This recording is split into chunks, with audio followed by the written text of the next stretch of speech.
congrats, Whoop, my alma mater, and to AU. God be the glory. Congrats to both new accountants. Yan po ay congrats po sa dalawa pong Nova Ecijano na nakapasa po sa CPA, sa licensure exam, sa CIPALE po, no, Ma'am Shane? Out of 10,171, talaga naman pong nakaka-proud dahil napabilang pa sa top 10 itong dalawang students po na Nova Ecijano. Oo, ito ay sina John Lawrence Parial at Crystal Irish Perida. Si Crystal ay from AU at si John Lawrence naman ay from WOP, alma mater din. Marami na talaga din ang mga nagta-top notcher sa iba't ibang examination.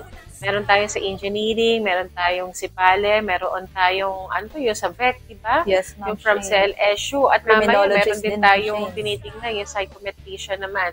From Nueva Ecija din siya, dito lamang sa Cabanatuan City.